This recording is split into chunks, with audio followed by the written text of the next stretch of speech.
Hello, this is Lady Boulay, and I hope you're having a wonderful day. Thank you for your support. Thank you for subscribing to the channel. Thank you for your comments, and thank you for your thumbs up. Thank you for all you do to support the channel. And yes, we are commanded to love one another, whether we want to or not, or whether we agree with each other or not. And y'all, this is Jeff Bezos' ex-wife, Mackenzie Scott, and she has done it again. She has gifted another HBCU with tens of millions of dollars. A statement from Howard University reads, Howard University has received a transformative $80 million unrestricted from philanthropist Mackenzie Scott, one of the single largest contributions in the university's history. This historic investment will strengthen student aid, support infrastructure improvements, advance research and health sciences, and sustain our mission of truth and service for generations to come.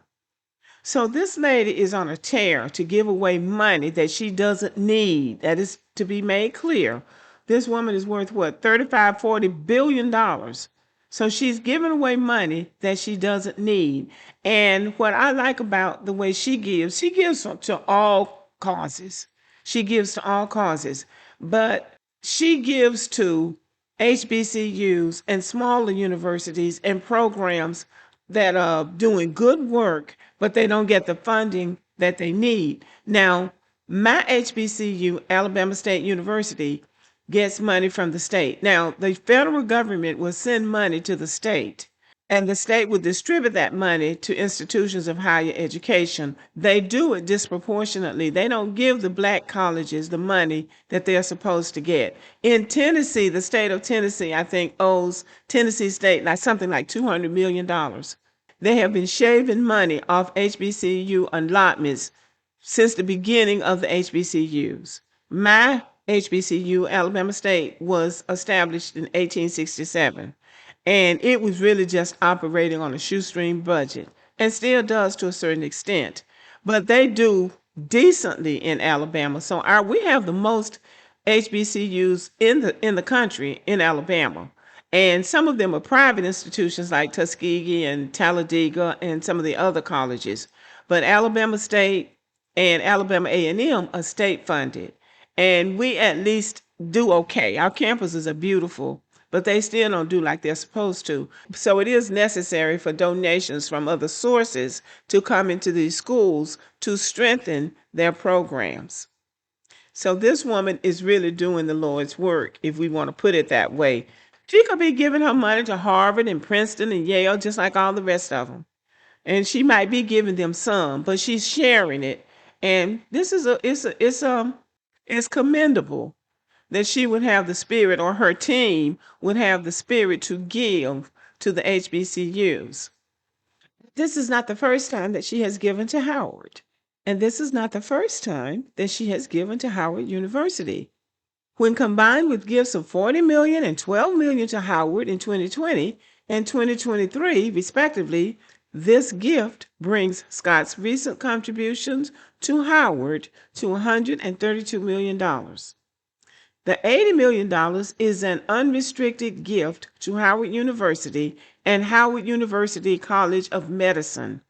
And that is such a blessing, because we need black doctors. Because what the research shows and what we know from our own families and friends, black men will go to the doctor more if they have a black doctor, especially a black male doctor. So we need more black male doctors.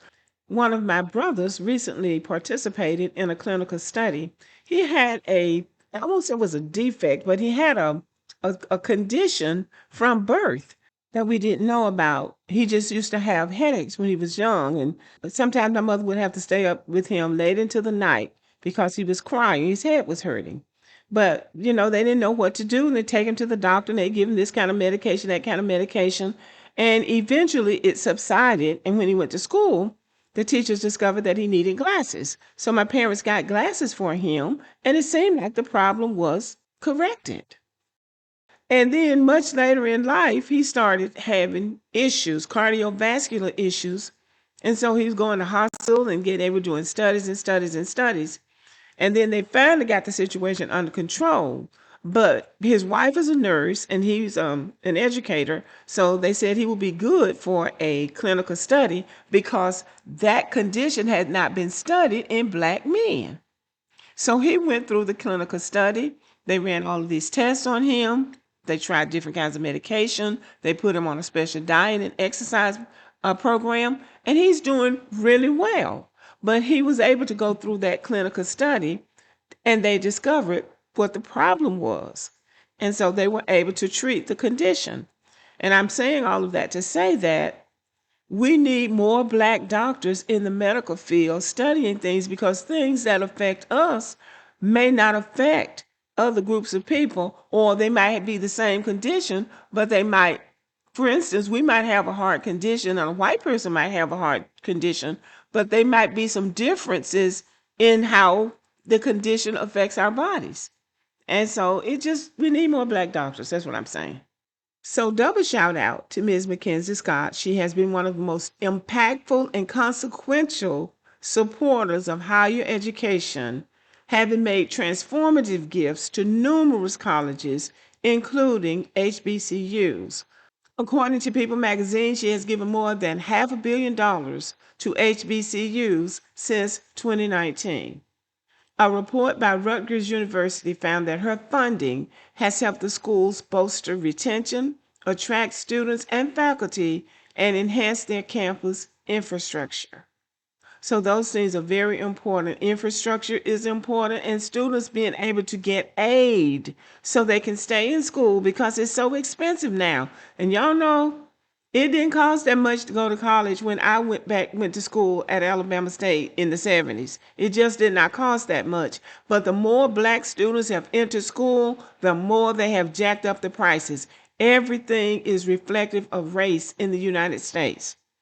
When it was just white kids going to college, they didn't have to pass any kind of national test, and they didn't jack up the price of tuition and room and board every year. They just didn't. Well, they went to school on a budget that their parents could afford. It was only after Black kids started going to school in large numbers that they decided that we need to do something. And this is what we did, and this is what they did. They jacked up the price of it. Now, even people who really would have been able to afford college for, say, middle class, they can't afford college now. They have to take out loans. Everybody's going on credit. Elizabeth Warren, who is a senator from Massachusetts, said that when she went to college, and she's in her 70s, I think she said she went free, or maybe she had to pay $50 a semester, some small amount of money. They didn't have to take all these tests. All this stuff came about because of integration.